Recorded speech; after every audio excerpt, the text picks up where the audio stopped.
வசதியாக வாழ்வன் தான் படைத்தார். அப்படி ஒரு வாக்கு கொடுத்து பிறந்திருக்கிற இந்த தேவ மக்களே, இந்த உலக மக்களே, ஏன் இன்றைக்கு நம்முடைய வாழ்க்கை இப்படி இருக்கிறது? சற்று சிந்திச்சு பார்க்கிறோமா? ஒரே ஒரு காரியம் தாங்க, இந்த உலகத்துல கடவுள் யாருன்னு தெரியாம வாழ்ந்து கொண்டிருக்கிறதா நம்ம மேல வந்த தப்பு. அது மாத்திரம் அல்ல, நம்முடைய முறைமைகளை மாத்திரம்னா நிச்சயமா நம்மளுக்கு பாரம் வராதுங்க, கஷ்டம் வராது. நல்லா கவனிங்களா, ஒவ்வொரு வீட்டுல வருத்தம் இருக்குது, ஒவ்வொரு வீட்டுல கஷ்டம் இருக்குது. கணவர் வேலைக்கு போயிட்டு திரும்பி வந்து முழுசா சம்பாரிச்ச பணத்தை கையில கொடுக்கிறாரா? கணவர் வேலைக்கு போயிட்டு வந்து முழுசா சம்பாரிச்ச பணத்தை கொண்டு கையில கொடுக்கிறாரா? ஃபுல்லா குடிச்சிட்டு தான் வருவாரு. ஏன் கேட்டா ஒரு வார்த்தை சொல்லுவாரு, அடி போடி, நான் காலையில ஏஞ்சி போனேன், கஷ்டப்பட்டு வேலையை உடம்பெல்லாம் வலிக்குது அப்படின்னு சொல்லுவாரு. எவ்வளவு நஷ்டம், கஷ்டப்பட்டு சம்பாரிச்சு, வேர்வை தண்ணி சிந்தி சம்பாரிச்சு, உயிரை பணைய வச்சு சம்பாரிச்சு கொண்டு போய் இந்த காசை குடிச்சிட்டு தானே வராரு. குடும்பத்தின் தேவைகளை யார் சந்திக்கிறது? கேட்டா அடிவோத. இது ஒரு வருத்தம்.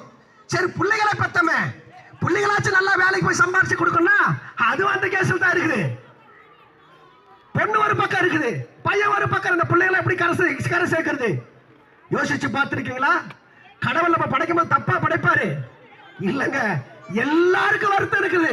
அந்த வருத்தத்தை போக்குறதுக்கு ஆண்டவராக இயேசு கிறிஸ்து உங்களை பார்த்து சொல்லுகிறார், உங்களை பார்த்து அழைக்கிறார். இதை உட்கார்ந்து எல்லா சகோதரியும் பார்த்து அழைக்கிறார். வருத்தப்பட்டு பாரம் சுமப்பவர்களே, வருத்தப்பட்டு பாரம் சுமப்பவர்களே, வருத்தப்பட்டு பாரம் சுமப்பவர்களே, நீங்கள் எல்லாரும், கிறிஸ்டியன் மாத்திரம் சொல்லல, அவரு பைபிள் தூக்கி ஓடி வர அவனை மாத்திரம் சொல்ல, நீங்கள் எல்லாரும், எல்லாவித மக்களும், எல்லாரும் நான் தான் படிச்சேன், எல்லாரும் தப்பு பண்ணிட்டாங்க, எல்லாரும் தப்பு பண்ண, இன்னைக்கு வாழ்க்கை சரியில்லாம போகுது. நீங்க எல்லாரும் இந்த வானத்தை பூமியை உண்டாக்குற இயேசுவின் இடத்தில் வாங்க. அந்த இயேசு சொல்றாரு உங்களை பார்த்து, உன் வாழ்க்கையில சமாதானம் இல்லாம இருக்கிற, வியாதியோட வாழ்ந்து கொண்டிருக்கிற, வருத்தத்தோட வாழ்ற, வசதி இல்லாம வாழ்ற, சாபத்தோட வாழ்ற, அப்படி வாழ்றதுக்கு நான் உன்னை படைக்கல. அதனால நீங்க எல்லாரும் இந்த தெருவுக்கு அத்தனை பேர் எல்லாரும் கூப்பிடுறாரு, என்கிட்ட வாங்க.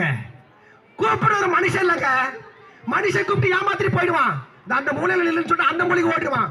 ஆனா உங்களை பார்த்து கூப்பிடுற யாரு? இந்த வானத்தை நீங்க பார்த்து கொண்டு வானத்தை உண்டாக்குற இயேசு, நம்ம வாழ்கிற பூமியை உண்டாக்குற இயேசு, இனி மூன்றாம் உலகம் பரலோகத்துக்கு போக போற அந்த உலகத்தை உண்டாக்குற இயேசு உன்னை பார்த்து சொல்றார், என் பிள்ளையே வருத்தத்தோட வாழ்றேன். உன்னை நான் படைக்கும் போது வருத்தத்தோட படிச்சேன், நல்லா தானே படிச்சேன், பிள்ளையே என்கிட்ட வர மாட்டேங்கிற. நீ என்கிட்ட வந்தாதான் வருத்தம் போகும், என்கிட்ட வந்தாதான் வியாதி போகும், என்கிட்ட வந்தாதான் உன்னுடைய கணவர் குடியை நிறுத்த முடியும், என்கிட்ட வந்தாலும் பிள்ளைகளை நல்லா திருமணம் செய்து கொடுக்க முடியும், என்கிட்ட வந்தா நல்ல ஆசீர்வாதம் வாழ முடியும் அப்படின்னு உங்களை பார்த்து இயேசு கூப்பிடுகிறார். வருத்தப்பட்டு பாரம் சுமப்பவர்களே, நீங்கள் எல்லாரும் இயேசுவின் பாதத்துக்கிட்ட வாங்க. நான் உங்களுக்கு ஒன்று செய்ய போகிறேன், உன் வாழ்க்கையில சமாதானம் வாழ்ந்துக்கிறேன், அதனால இளைப்பாறுதல் என்று சமாதானத்தை கொடுக்க போகிறேன். இங்க உட்காந்துருக்க அத்தனை பேர் பார்த்து கேட்கிறேன், மோட்சம் மோட்சம் சொல்றீங்களே, அதை உங்களால பார்த்திருக்க முடியுமா? சொல்லுங்க.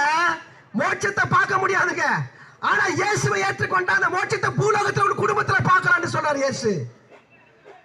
அப்போ நம்ம கையில எதிரியா இருக்கிற பூமியில இருக்கிற அந்த மோட்சத்தை நீங்க எடுத்துக்க போறீங்களா, இல்ல வீணாக இருந்து வாழ்க்கை கழிக்க போகிறீங்களா? உங்களை பார்த்ததை இயேசு கேட்கிறார், என் பிள்ளை எப்படி இருக்கிற, நான் உனக்கு அதிகமான ஆசீர்வாதத்தை வைத்திருக்கிறேன், நீ என் பிள்ளை என்கிட்ட வர மாட்டேங்கிற, நீ வந்தாதானே என்கிட்ட ஆசீர்வாதத்தை எடுத்து கொடுக்க முடியும். நல்லா கவனிக்கல, மார்க்கெட்டுக்கு போறோம், ஒரு 10 ரூபாய் கொடுத்தாதான் கத்திரிக்காய், சும்மா எடுத்து கொடுத்துருவாங்களா? அதனுடைய விலை என்ன? 1 கிலோ கத்திரிக்காய் 10 ரூபாய், அதிகமா இருக்கு, அது வேற விஷயம். 10 ரூபாய். அந்த கத்திரிக்காய் வாங்கணும்னா 10 ரூபாய் கொடுத்து ஆகணும். அதே போல வாழ்க்கையில நல்லா வாழணும், நல்லா இருக்கணும், நோய் இல்லாம வாழ்க்கை வாழணும், சமாதானம் வாழணும், என் கணவர் குடிக்க கூடாதுன்னா நீங்க ஒரு விலை கொடுக்கணும்.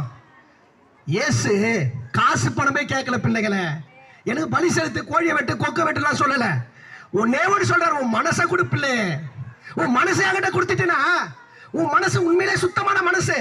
இந்த உலகத்துல நீ இப்படி இருக்கிறதுனால உன் மனசு அழுக்காய் போயிடுச்சு, அது என்கிட்ட கொடு, நான் சுத்தப்படுத்த மறுபடியும் உன்கிட்ட கொடுத்துறேன், அப்பொழுது நீ நன்றாயிருப்பாய்.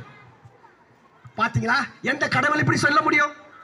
வருத்தப்பட்ட பாரம் சுமப்பவர்களே, நீங்க எல்லாரும் என்னிடத்தில் வாருங்கள், நான் பரலோகத்தின் சமாதானத்தை இளைப்பாறுதலை உங்களுக்கு தருகிறேன் என்று சொல்றார். அவர் சொல்லும் போது வாங்கிக்கலாம் இல்ல, அவர் கொடுக்கிறதுக்கு ரெடியா இருக்கிறாரு. இயேசு பார்த்திருக்கீங்களா? இயேசு பார்த்திருக்கீங்களா? உங்களுக்கு ஒண்ணு சொல்லித்தரேன் பாருங்க. இயேசுவே என் உள்ளத்துல வாங்க, என் குடும்பத்துல பிரச்சனை இருக்கு, அதை தீர்த்தேன்னு கேட்டு பாருங்க. இயேசு உங்களால பார்க்க முடியும். இயேசு உங்களால பார்க்க முடியும். நாங்கெல்லாம் ஒரு காலத்துல பாவியான மனுஷங்க. நாங்கெல்லாம் இன்னைக்கு ஆபீசரா இருக்கிறோம். நாங்க எல்லாரும் ஒரு ஆபீசர். நாங்க நினைச்சா இந்த ஞாயிற்றுக்கிழமை கறி கிரி எல்லாம் எடுத்து சாப்பிட்டு டிவியை போட்டு கால் மேல் உட்காந்து ஜாலியா இருக்கலாம். எங்களுக்கு அப்படிப்பட்ட வாழ்க்கை வேணாங்க.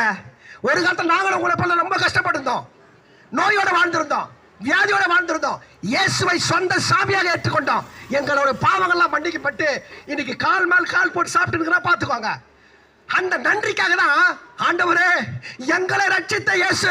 உலகத்தில் எத்தனையோ பிள்ளைகள் கஷ்டப்படுறாங்களே, அவங்களை நீங்க மாற்ற மாட்டீங்களான்னு தான் உங்க தெருவில் வந்து நாங்கள் பேசிக் கொண்டிருக்கிறோம். இதனால எங்களுக்கு எந்த வருமானம் கிடையாது. ஏன்னா நாங்க எல்லாரும் ஆபீஸ்ல வேலை செஞ்சு நல்லா சம்பாதிக்கிறோம். அது காரணம் என்ன? இயேசு எங்கள் பாவத்தை மன்னித்தார், எங்கள் பிரச்சனையை எடுத்து போட்டார், எங்களுக்கு சுக வாழ்வு கொடுத்தார், எங்கள் வியாதியை சுகமாக்கி கொடுத்தார். அந்த நன்றிக்காக என்னோட கூட மக்களும், நானும் உங்க மக்கள் தானே, நானும் உங்கள் போல மனுஷன் தானே, நீங்களும் நல்லா இருக்கணுன்றதுக்காக தான் உங்க பகுதியில் வந்து ஆண்டவராக இயேசு கிறிஸ்து தொண்டை கிழியே கத்துறோம். நீங்க கூட ஆண்டவராக இயேசு கிறிஸ்து ஏத்துக்கிட்டீங்கன்னா ஒண்ணு இல்லைங்க. ஆண்டவரே ஏன் என் குடும்பத்தில் இப்படி நடக்குது ஒரு கொஸ்டின் மட்டும் கேளுங்க. இயேசுவை பார்த்து உடனே பதில் கிடைக்கும் பாருங்களா. கேட்பீர்களா? அதனால சொல்ற, வருத்தப்படாத பாப்பா, வருத்தப்பட வாலிபனே, வருத்தப்படாத தாய் தம்பையே, நீ என்னிடத்தில் வா, நான் உங்களுக்கு இளைப்பாறுதல் கொடுத்து புது வாழ்வை தருகிறேன் என்று சொல்லுகிறார். எனவே தேவன் தாமே இந்த வார்த்தை கேட்ட யாவரும் ஆசீர்வதிப்பாராக. ஆமென். நாங்களும் ஒரு காலத்துல பாவத்துல தான் இருந்தோம், பாவ அடிமையில வாழ்ந்திருந்தோம், போதை பழக்கத்தில் இருந்தோம். ஒரு நாள் இயேசு எங்களுடைய வாழ்க்கையில வந்தார். மகனே, இது தவறு என்று எங்களுக்கு உணர்த்தினார். என்ன தவறு? பாவத்தின் சம்பளம் மரணம். உங்களுக்கு யாராவது தெரியுமா? பாவத்தின் சம்பளம் மரணம். இயேசு கிறிஸ்து சொல்லுகிறார், பாவத்தின் சம்பளம் மரணம். யாராவது சொல்ல முடியுமா? சொல்ல முடியாது. அவர் மாத்திரம்தான் சொல்ல முடியும். ஏன்னா பாவிகளை ரட்சிக்க, பாவிகளை ஆண்டவரே ரட்சிப்புக்குள்ளாக நடத்த, பரலோக ராஜ்யத்தில் கொண்டு போய் சேர்க்க ஒருவரும் ஆண்டவர் கெட்டு போவது அவருடைய சித்தம் இல்லைன்னு சொல்றாரு. அதனால எல்லோரும் மனம் திரும்பணும், ஒருவரும் கெட்டு போக கூடாது.